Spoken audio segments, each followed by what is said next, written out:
하나님 말씀은 사도행전 4장 1절부터 12절까지 말씀입니다. 오늘은 머릿돌이 되신 예수님, 이런 제목입니다. 이스라엘은 고온 건조한 기후를 갖고 있습니다. 그래서 이스라엘 사람들이 건축에 돌로 집을 지었습니다. 옅은 베이지색 석회암이나 검은색 현무암이 많이 사용되었다고 합니다. 돌로 건축할 때는 머릿돌이 매우 중요합니다. 머릿돌은 건물을 지탱하기 위해서 필수적으로 있어야 하는 주춧돌로서 가장 중심이 되는 돌입니다. 그래서 건축물 전체의 안전과 보존이 이 머릿돌에 달려 있는 것입니다. 사진을 한번 보시죠. 우리가 목조 건물을 지을 때는 이렇게 이걸 주춧돌이라고 그러죠. 기둥을 받치는 돌이고요. 또 벽돌 건물을 지을 때는 이렇게 이 머릿돌을 중심으로 해서 좌우로 벽이 세워지게 되고 또 기둥이 세워지게 되고 이렇게 되는 것입니다. 그래서 이것을 코너스톤이라 이렇게 부르기도 하죠.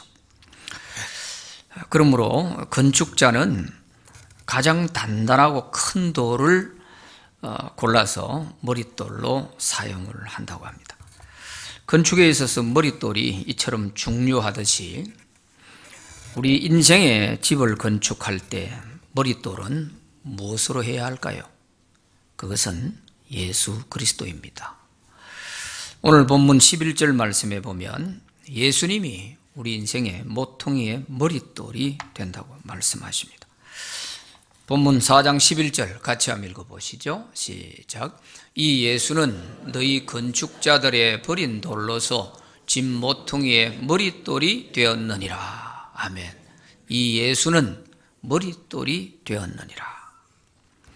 집 모퉁이의 머릿돌은 서로 맞닿는 두 벽을 견고하게 연결하는 중요한 역할을 합니다. 그래서 집을 짓는 데는 반드시 이 코너스톤이 있어야 되죠. 모퉁이 머릿돌에서부터 상하 좌우 기둥과 벽이 세워지죠. 그러므로 건물 전체의 중심이 되는 것이 바로 이 머릿돌입니다. 그런데 유대인들은 이렇게 소중한 머릿돌 대신 예수님을 필요 없다고 버렸습니다. 멸시하고 천대하며 조롱까지 하다가 결국에는 십자가에 못 박아 죽어버렸습니다. 그러나 하나님은 그를 다시 살리셔서 없어서는 안 될 교회의 머릿돌이 되게 하신 것입니다. 그래서 오늘 이렇게 소중한 머릿돌이 되신 이 예수님에 관해서 말씀을 드리려고 합니다. 첫째는 예수님은 건축자들의 버린 돌이 되었습니다. 본문 11절에 이 예수는 너희 건축자들의 버린 돌로서 여기에 건축자들은 유대교 지도자들을 말합니다. 대제사장과 서기관, 바리새인들입니다. 이들은 예수님이 자기들의 잘못을 적나라하게 드러내면서 책망을 하자 자기들의 기득권이 송두리째 흔들릴 수 있다는 위기감을 느끼게 된 것입니다. 그래서 유대교 지도자들은 예수님을 머릿돌로 생각하지 않고 걸림돌로 생각했습니다. 그래서 예수님에게 온갖 죄목을 붙여가지고 죽이려고 하다가 결국에는 십자가에 못 박아 죽여버린 것입니다. 이처럼 예수님을 자기들에게 걸림돌로 생각하고 제거하려고 하는 이 유대인들을 향해서 예수님이 이런 말씀을 하셨습니다. 마태복음 21장 42절부터 45절까지 말씀인데요. 같이 한번 읽어보시죠. 시작. 예수께서 이르시되 너희가 성경에 건축자들이 버린 돌이 모퉁이의 머릿돌이 되었나니 이것은 주로 말미암아 된 것이요. 그러므로 내가 너희에게 이르노니 하나님의 나라를 너희는 빼앗기고 그 나라에 열매 맺는 백성이 받으리라. 이 돌 위에 떨어지는 자는 깨지겠고 이 돌이 사람 위에 떨어지면 그를 가루로 만들어 흩으리라 하시니 대제사장들과 바리새인들이 자기들을 가리켜 말씀하심인 줄 알고 그랬어요. 예수님께서 이렇게 말씀하시는 이것을 대제사장들과 바리새인들이 알았다는 것입니다.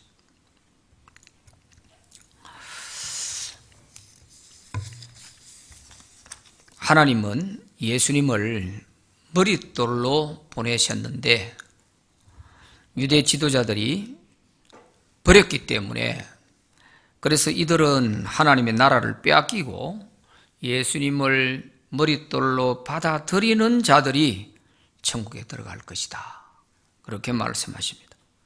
그리고 사람이 이 예수님을 대적하면 박살이 나겠고 예수님의 심판이 그들 위에 내려지면 그들은 가루가 돼서 다 날아갈 것이다. 아주 심판적인 그런 말씀도 함께 하셨습니다. 이처럼 예수님은 유다 나라의 모퉁이 머릿돌로서 나라의 흥망성쇠를 쥐고 있고 운명을 쥐고 있다는 것을 말씀하고 있는 것입니다. 예수님을 버린 유대 나라는 예수님의 이 말씀대로 되었습니다. 주 70년에 이스라엘 나라는 로마에 완전히 망해서 온 세계로 유대인들이 흩어져서 2000년 동안 나라 없이 디아스포라로 살았습니다. 예수님 말씀하신 대로 된 거예요. 그러나 예수님을 받아들인 나라들은 다 정치, 사회, 문화, 경제 모든 면에서 앞서가서 선진국들이 됐습니다. 이게 바로 오늘 유럽 아니겠습니까? 이스라엘에서 예수님의 복음이 터키를 거쳐서 유럽으로 넘어갔고 그 복음이 유럽 대륙을 휩쓸면서 유럽이 다 선진국이 된 것입니다. 이처럼 하나님은 예수님을 머릿돌로 이 세상에 보내셨는데 그 예수님을 내버렸던 이스라엘 나라가 이렇게 됐던 것이죠. 자, 두 번째는 예수님은 교회의 머릿돌이 되셨습니다. 오늘 4장 11절에 이 예수는 건축자들의 버린 돌로서 집 모퉁이의 머릿돌이 되었다 그랬습니다. 집 모퉁이의 머릿돌이 되었다. 여기에 이 집은 하나님의 집, 성전을 말합니다. 교회를 말하는 것입니다. 그래서 집 모퉁이의 머릿돌이 되었다 하는 것은 교회의 머릿돌이 되었다 그런 뜻입니다. 유대인들은 예수님을 걸림돌로 여기고 십자가에 못 박아 죽였지만 하나님은 그를 다시 살리셔서 교회의 머릿돌이 되게 하신 것입니다. 그러므로 교회는 머릿돌이신 예수님 위에 세워졌습니다. 예수님을 머릿돌로 해서 그 위에 구원받은 성도들이 주님의 몸이 되어서 좌우 상하 연결이 되면서 교회가 세워지는 것입니다. 에베소서 2장 20절 21절 말씀에 보면 이런 말씀이 있습니다. 너희는 그리스도 예수께서 친히 모퉁이 돌이 되셨느니라. 그의 안에서 건물마다 서로 연결하여 주 안에서 성전이 되어가고 하는 이런 말씀이 있습니다. 그리스도께서 친히 모퉁이 머릿돌이 되셨다는 거예요. 거기에서 성도들이 주님의 몸으로서 건물마다 다 연결되어 가는 것, 좌우상하로 연결이 되어 가면서 교회가 세워져 간다는 것이죠. 오늘 본문에도 보면은 사도들이 부활하신 이 예수님을 전파할 때에 이 말씀을 들은 사람 중에 남자가 5,000명이나 되었다 그렇게 말씀하고 있습니다. 4장 4절 말씀에 보면 말씀을 들은 사람 중에 믿는 자가 많으니 남자의 수가 약 5천이나 되었더라 그랬습니다. 여기에 남자의 수는 장년을 말하는 거예요. 그렇다면 아이들과 여자들까지 포함한다면 좋게 2만 명은 넘었을 것입니다. 당시에 예루살렘 인구가 3만 명이 채 되지 못했을 때인데 예수 믿는 사람들이 2만 명이 가까웠다면 한번 생각해 보세요. 이건 대단한 것이죠. 그러니까 유대교 지도자들이 당황하게 되고 위협을 느끼게 되는 것입니다. 이 사람들 그대로 놔뒀다가는 우리가 설 자리가 없겠구나. 이렇게 위기감을 느끼고 이 유대교 지도자들이 사도들을 잡아다 가두고 이렇게 한 것이죠. 그래서 베드로와 요한이 이 유대교 지도자들에게 잡혀가 가지고 감옥에서 하룻밤을 새고 이튿날 이 베드로를 공회에 불러내 가지고 공회원들이 신문을 하게 된 것입니다. 이 공회라고 하는 것은 이스라엘 사회에서 최고의 지도자들입니다. 마치 국회의원들처럼 70명으로 구성되어 있는 사람들인데 이 사람들은 입법, 사법, 행정권을 다 가지고 있습니다. 삼권 분립이 되어 있는 게 아니고 이 공회원들이 다 가지고 있어요. 그러다 보니까 이렇게 사도들을 불러가서 신문을 하고 또 재판을 하기도 하고 이렇게 하는 것이죠. 그래서 베드로와 요한을 불러내놓고 신문을 하는 중에 너희가 무슨 권세와 누구의 이름으로 도대체 저 성전 미문에 앉아서 날마다 구걸을 하고 있던 저 안전뱅이를 일으켰느냐? 도대체 무슨 권세로 그렇게 하는 것이냐? 하고 질문을 하는 것입니다. 유대교에서는 이런 일을 한 번도 보질 못했단 말이에요. 유대교 지도자들은 이런 일을 본 적이 없단 말이에요. 그런데 이 예수 믿는다고 하는 기독교인들은 도대체 어찌 돼서 병자들이 낫고 안전뱅이가 일어나고 사람들이 구름대처럼 몰려들고 삽시간에 오순절 성령이 임하시고 난 이후에 두서너 달 만에 이렇게 예루살렘 인구의 3분의 2가 예수를 믿고 기독교인으로 전향을 했단 말이죠. 조상 대대로 믿어왔던 유대교를 버리고 이 기독교로 전향할 때에는 뭔가 있지 않느냐 이것이죠. 유대교 지도자들의 입장에서 봤을 때도 궁금하기도 하고 또 한편으로는 두렵기도 하고 그랬을 것입니다. 이들을 어떻게 해야 되나? 가만히 두고 있으면 이거 완전히 유대교인들이 전부 기독교인 되어버릴 것 같고 자기들이 설 자리가 없어지게 되는 거죠.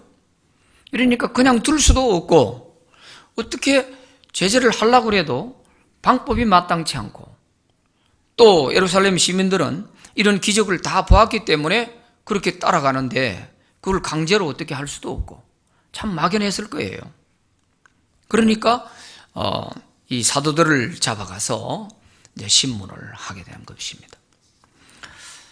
너희가 무슨 권세로 누구의 이름으로 도대체 이런 기적을 일으키고 있냐 이렇게 물었을 때 성령이 충만했던 베드로가 아주 명쾌하게 대답을 하는 것입니다.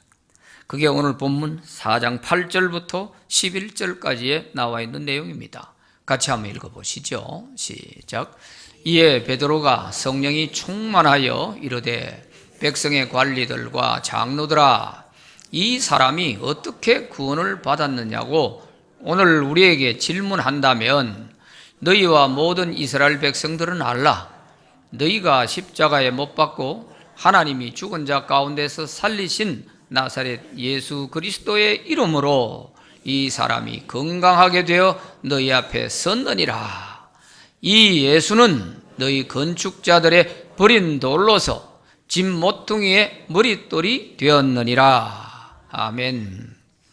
너희들이 필요 없다고 십자가에 못 박아 죽여버린 그 예수를 하나님이 다시 살리셔서 우리 기독교인의 교회의 머리가 되게 하셨다 이 말이에요.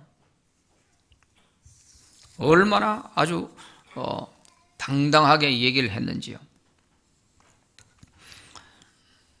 너희들이 십자가에 못 박아 죽인 그 예수를 하나님이 다시 살리셔서 그 예수님이 지금 이 안전뱅이를 일으켰고 너희 앞에 서 있지 않느냐. 이보다 더 확실한 그런 메시지가 없죠.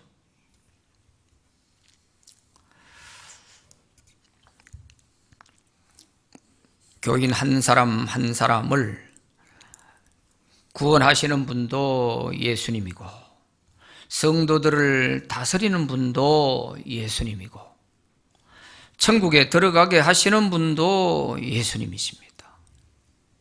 그러니까 예수님은 교회의 머릿돌이 되시는 거예요. 교회의 중심, 기초가 되는 것입니다. 이처럼 예수님은 교회의 머리가 되셔서 몸인 성도들을 보호하고 다스리고 이끌어 가시는 거예요. 그러므로 교회는 예수님을 머릿돌로 하고 있느냐, 사람이 머릿돌이 되어 있느냐, 여기에 따라서 그게 교회냐, 교회가 아니냐, 이게 판가름이 나는 것입니다. 교회는 왜? 우리 한 사람 한 사람을 구원하신 분도 주님이시잖아요. 그 주님이 교회의 머릿돌이 돼서 세워진 교회는 주님이 다스리고 주님이 역사하는 교회가 되는 거죠. 그러나 목소리 큰 사람이 교회의 주인이 돼가지고 그 사람이 교회의 머릿돌이야. 그래서 아무개 교회 하면 거기에 누구 이렇게 나오는 거예요. 이거는 벌써 하나님의 교회가 아닙니다. 이거 우리 잘 봐야 돼요. 사람이 머릿돌이 될 수가 없어요. 예수님이 교회의 머릿돌이 되어서 이렇게 그 머릿돌 위에 세워진 이런 교회라면은 오늘 21세기를 살아가는 우리에게도 초대교회 예루살렘 교회처럼 기적이 일어나고 놀라운 역사들이 많이 일어날 수 있습니다. 그런데 우리는 이걸 인정을 하지 않습니다. 교회의 머리라고 수없이 말은 하면서도 예수님을 교회의 머리로 인정을 하지 않아요. 말은 교회의 머리가 예수님인데 실제 우리 마음에는 예수님을 머리로 인정하지 않고 예수님이 아무리 무슨 말씀을 하셔도 그거는 우리가 어떻게 지킵니까? 그거는 그냥 예수님이 하신 말씀이고 우리는 우리대로 살겠습니다. 나는 나대로 살게요. 이런 마음을 가지고 있고 또 우리는 오랜 시간 동안 종교 생활에 푹 빠져가지고 그저 왔다가 예배 드리고 가면 되는 것으로 생각하고 그저 기도해봐서 응답이 되면 좋고 안 돼도 할 수 없고 이런 마음 상태, 이런 분들이 많기 때문에 오늘날 현대교회에서 주님의 역사가 일어나지 않는 거예요. 왜? 자기를 머리로 인정하지 않고 자기를 머릿돌로 생각하지 않는 그런 교회에서 무슨 주님이 역사를 하겠어요? 오늘 여기 본문에도 보듯이 도대체 너희들은 무슨 권세로 누구 이름으로 도대체 모여서 이런 짓을 하고 있냐? 그런데 보아하니 너희들 가운데서 안전뱅이도 일으키고 병자도 고치고 놀라운 일들이 일어나는데 도대체 무슨 권세로 그렇게 하는 것이냐? 그럴 때 베드로가 분명하게 얘기하잖아요. 너희들이 십자가에 못 박아 죽인 그 예수님이 이 사람을 고쳐서 너희 앞에 세워놨다. 교회의 주춧돌이 예수님이라는 거예요. 너희들이 건축자들이 버린 돌 하나님이 다시 살려가지고 교회의 머릿돌이 되게 했다. 이렇게 명확하게 말씀을 하고 있지 않습니까? 그렇다면 오늘 우리 개인에게도 우리 가정에도 우리 교회에도 과연 머릿돌이 예수님이 되어 있나? 이것을 점검할 필요가 있는 것입니다. 우리가 어떤 교회를 바라보든지 그 교회 가서 봤을 때 이 교회는 정말 예수님이 머릿돌이 되어 있구나. 예수님이 교회의 머리가 맞구나. 이게 느껴지면 그 교회는 하나님의 역사도 일어날 뿐만 아니라 그게 참 주님의 교회입니다. 그러나 이 교회는 보니까 목소리 큰 사람이 머릿돌이 되어 있네? 이렇게 되면 그 교회는 참 교회가 아니에요. 이걸 구분할 수 있어야 됩니다, 여러분. 사람 많이 모인다고 좋은 교회가 아니에요. 뭐 예산 많고 부자 많다고 좋은 교회가 아닙니다. 교회의 원리는 예수님이 머릿돌이 되어야 되고, 그것이 어디에서 증명되느냐? 그것은 예수님을 머리로, 그 머리에서 명령하는 모든 명령은 성도들이 일사불란하게 따르고 순종하는 이런 교회가 될 때에 그 교회가 주님의 참된 교회가 되는 거예요. 주님이 뭐라 해도 나는 그거 못해요. 안 돼요. 내가 그거 어떻게 합니까? 이렇게 되는 교회라면 그거는 벌써 병든교회예요. 병든교회. 그래서 교회의 머리가 되신 주님, 교회의 머릿돌이 되신 주님이라는 것을 오늘 이 말씀을 통해서 확실하게 우리가 깨달을 수 있어야 됩니다. 예수님 없이는 안 된다는 거예요. 건물을 짓는데 머릿돌 빼버리고 거기 짓는 집이 그게 어떻게 되겠어요? 무너질 수밖에 없지. 이것처럼 예수님이 머리가 되지 않는, 예수님이 머릿돌이 되지 않는 그 교회가 어떻게 온전한 교회가 되겠냔 말이에요. 무너질 수밖에 없죠. 그래서 많은 이단들이 나타났어요. 그것은 예수님이 머릿돌이 아니고 예수님을 빼버리고 거기에다가 교주가 머릿돌이 돼가지고 그렇게 하는 거예요. 그러니까 그게 무너지지 않을 수가 없잖아요. 교주가 머릿돌이에요. 그거 아닙니다. 그래서 우리는 정말 예수님을 머릿돌로 삼고 그 위에 우리 모든 성도들이 좌우상하 이렇게 벽을 이루면서 주님의 몸을 이루어가는 이런 교회가 참된 주님의 교회요. 우리 신광교회가 이런 교회 되기를 바랍니다. 세 번째는 예수님은 모든 인생이 머릿돌로 삼아야 할 분입니다.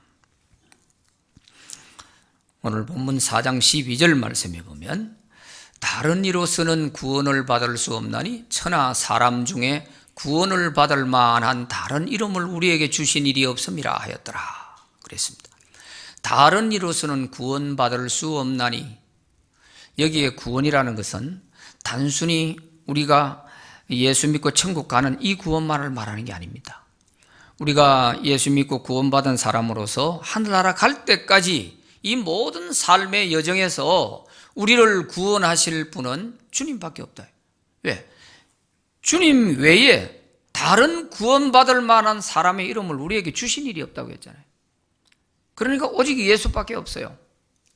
예수님만이 우리를 구원할 수 있고 우리 인생을 건져낼 수 있는 분이에요. 그러니까 이 예수님으로 말미암아 우리가 구원받은 사람이 됐다는 것은 이거는 엄청난 큰 복을 받은 것이고, 또 이 예수님을 의지하면서 천국 갈 때까지 살아갈 수 있다는 이 믿음, 이게 그렇게 귀한 믿음이 될 수 있는 것입니다. 머릿돌이 없는 건물이 부실공사이듯이 예수님 없는 인생은 다 허무하게 무너질 수밖에 없는 것입니다. 그러므로 믿는 자에게는 예수님이 가장 귀한 보배이지만은 믿지 않는 자에게는 예수님이 건축자의 버린 돌과 같은 것입니다. 베드로전서 2장 7절 8절 말씀을 봅시다. 같이 읽어보시죠. 시작. 그러므로 믿는 자 너희에게는 보배이나 믿지 아니하는 자에게는 건축자들이 버린 그 돌이 모퉁이의 머릿돌이 되고 또한 부딪히는 돌과 걸려 넘어지게 하는 바위가 되었다 하였느니라. 그들이 말씀을 순종하지 아니하므로 넘어지나니 이는 그들을 이렇게 정한 것이라. 아멘. 믿는 너희에게는 예수님이 보배 같은 분이지만은 믿지 아니하는 자에게는 건축자들이 쓸데없다고 내버린 돌과 같다는 거예요. 또 이 돌 예수님, 머릿돌인 예수님에 대해서 부딪히는 자는 부딪히는 자는, 이것은 예수님에 대해서 거부하고 반항하고 대적하고 하는 이것을 말해요. 부딪히는 돌, 걸려 넘어지게 하는 바위. 그러니까 예수를 믿으면서도 이렇게 예수님의 말씀에 늘 걸려 넘어지고 부딪히고 갈등이 생기고 하는 이것들이 다 예수님을 머릿돌로 삼기는 삼았는데 인정을 안 하는 거예요. 그래서 말씀을 순종하지 아니함으로 넘어지나니 이렇게 말씀하고 있는 거예요. 순종하지 아니함으로 넘어진다. 그래서 우리가 예수님을 믿기는 다 믿는 사람들인데 예수님을 믿으면서도 예수님 말씀을 들으면 자꾸 갈등이 생기고 예배를 드리고 돌아갈 때는 기쁘고 찬양하며 돌아갈 수 있어야 되는데 마치 죄책감으로 콱 눌린 것 같은 이런 마음으로 내가 돌아간다면 이 사람은 분명히 부딪히고 있는 겁니다. 지금 예수님과 부딪히고 있는 거예요. 왜? 말씀을 들을 때마다 내가 그걸 못 지키니까, 그대로 살지 못하니까 자꾸만 부딪히는 거예요. 내 마음에 걸려 넘어지는 거예요. 이게 바로 부딪히고 걸려 넘어지는 현상이 나타나고 있는 것입니다. 그래서 우리가 예수님을 내 인생의 머릿돌로 삼았다면 그 예수님의 말씀에 순종하면서 사는 것이 내 인생의 집을 가장 튼튼하게 세워나가는 것이 됩니다. 말씀에 순종하지 않으면서 내가 예수님을 머릿돌로 아무리 해도 소용이 없어요. 우리가 예수 믿고 주님을 머릿돌로 삼았으면 모든 인생의 계획을 예수님 말씀에 맞추어서 순종하고 살아가야 돼요. 맞추어서. 그래야 그 신앙의 집이 온전하게 되는 것이고 또 그 사람의 인생이 무너지지 않는 인생이 되는 것입니다. 오늘 아침 일부 예배 때도 우리 집사님 한 분이 자기 동생을 인도를 해서 우리 교회에 좀 나오셨는데 생활이 너무 어렵다 보니까 주의를 잘 지키지 못했어요. 그래서 참 안타까워하면서 늘 그 동생을 위해서 기도 많이 하고 그랬었는데 오늘 아침에 오셨기에 아이고 너무 잘 오셨습니다. 이제 거기서 계속 그대로 일을 하고 계십니까? 했더니 아니에요. 제가 이제는 주의를 지킬 수 있는 일자리로 옮겼습니다. 이러더라고요. 이게 뭐예요? 이게 예수님을 우리가 머릿돌로 삼았으면 거기에 맞추어서 내 모든 삶을 전개하고 설계해 나가야 되는 거예요. 그게 맞춰 나가는, 이게 바로 순종하는 거 아니에요. 이런 사람은 무너지지 않는 겁니다. 그러나 그것은 그냥 시간 여유 되는 사람들이 하는 일이지 우리같이 하루 벌어 하루 먹고 사는 사람이 어떻게 그렇게 삽니까?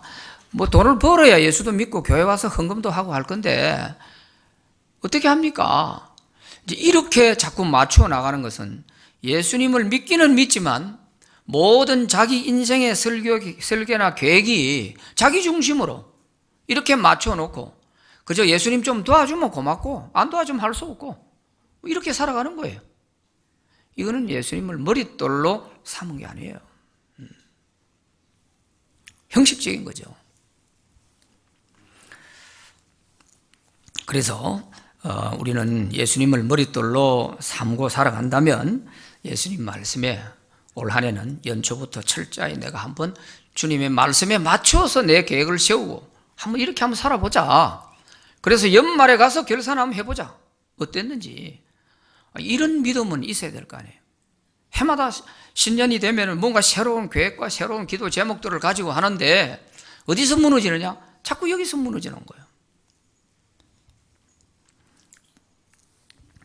그래서 예수님께서도 이렇게 말씀에 순종하지 않고 이렇게 하는 것은 다 모래 위에 짓는 집이다 이러면서 말씀하셨어요. 마태복음 7장 24절부터 27절까지 말씀을 같이 한번 읽어봅니다. 시작. 그러므로 누구든지 나의 이 말을 듣고 행하는 자는 그 집을 반석 위에 지은 지혜로운 사람 같으리니 비가 내리고 창수가 나고 바람이 불어 그 집에 부딪히되 무너지지 아니하나니 이는 주추를 반석 위에 놓은 까닭이요 나의 이 말을 듣고 행하지 아니하는 자는 그 집을 모래 위에 지은 어리석은 사람 같으리니 비가 내리고 창수가 나고 바람이 불어 그 집에 부딪힘에 무너져 그 무너짐이 심하니라. 아멘.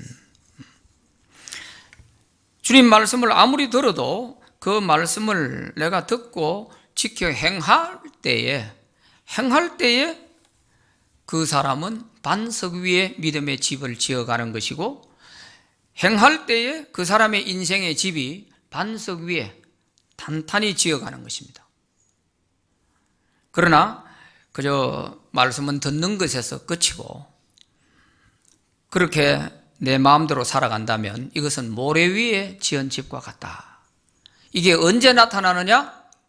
비가 내리고 창수가 나고 바람이 불 때에 비로소 그게 검증이 된다는 것입니다. 비가 오고 창수가 나고 바람이 분다는 게 뭡니까? 우리 인생의 환난과 고난을 말하는 것입니다. 우리 인생의 환난과 고난이 닥쳐왔을 때 보면 그 사람이 모래 위에 지은 신앙인지 반석 위에 지은 신앙인지 딱 드러나는 것입니다. 모래 위에 지은 신앙생활을 한 사람은 고난과 환난이 몰려왔을 때 어떻게 되느냐? 내가 이제까지 교회 다녀봐도 아무 소용없네요. 하나님은 나한테 관심이 없는가 봐요. 나 이제 교회 안 갈랍니다. 이건 모래 위에 지은 집입니다. 그냥 송두리째 다 무너지는 거예요. 다 무너지는 거예요. 모래 위에 지었기 때문에 그런 거예요. 그러나 반석 위에 믿음의 집을 짓는 사람은 그런 환난과 역경이 왔을 때에 아니야, 이 시련을 통해서 하나님은 분명히 나에게 더 큰 복을 주실 거야. 내가 어떤 일이 있더라도 이걸 내가 왜 못 이겨내? 내 뒤에는 주님이 계시는데 얼마든지 나는 이 시련과 환난을 이겨낼 수 있어. 이렇게 믿음을 붙들고 있는 사람은 반석 위에 지은 사람이에요. 반석 위에 그 사람은 믿음 생활을 탄탄하게 해가고 있는 사람이에요. 평소에는 모릅니다. 이게 막 교회만 오니까 저 사람이 어떻게 믿음 생활을 하는지 우리가 그걸 알 수가 없어요. 그러나 그 사람에게 비가 내리고 창수가 나고 바람이 부는 인생의 환난과 역경이 몰려왔을 때 그게 다 드러나는 것입니다. 바닥이 드러나는 거예요. 그래서 우리는 예수님을 믿되 우리 인생의 머릿돌로 예수님을 이렇게 삼고 그 말씀대로 이렇게 살아갈 수 있기를 바랍니다. 지금도 세상에는 그리스도가 필요 없다고 생각하고 예수님을 떠나서 살아가는 사람들이 많이 있습니다. 이런 사람들은 예수님이 필요 없으니까 마치 건축자들이 내버린 돌과 같은 거죠. 또 예수를 믿기는 하나 귀찮게 생각하면서 예수님의 말씀과 상관없이 자기 마음대로 살아가는 이런 자유로운 사람도 있습니다. 이렇게 해서는 천국까지 이르기는 어렵겠죠. 우리는 예수 그리스도를 우리 교회의 머릿돌로, 우리 가정의 머릿돌로, 내 개인의 인생의 머릿돌로 삼고 이렇게 인생을 설계하며 또 믿음 생활을 하며 가정을 세워나갈 때에 우리는 무너지지 않는 그런 집을 세워나가는 것이 될 것입니다. 그래서 마지막에는 다 천국의 주인공들이 될 수 있기를 바랍니다. 기도합시다. 하나님 아버지 감사합니다. 오늘 일러주신 말씀, 예수 그리스도가 우리 인생의 머릿돌이 되신다는 사실을 오늘 우리는 확실히 알았습니다.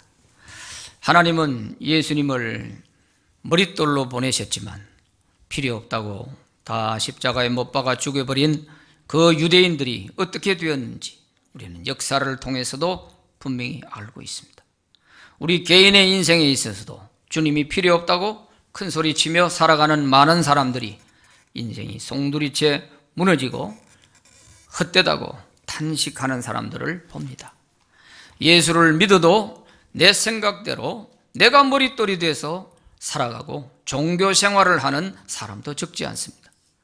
오늘 우리는 이런 사람들에 해당되지 말고 내 인생에 예수님을 머릿돌로 확실히 삼고 우리 가정에 예수님이 머릿돌이 되시고 우리 교회도 예수님이 머릿돌이 되셔서 비가 오고 창수가 나고 바람이 불어도 무너지지 않는 튼튼한 반석 위에 세운 그런 우리 교회, 우리 가정, 우리 개인의 삶이 되게 하여 주시옵소서.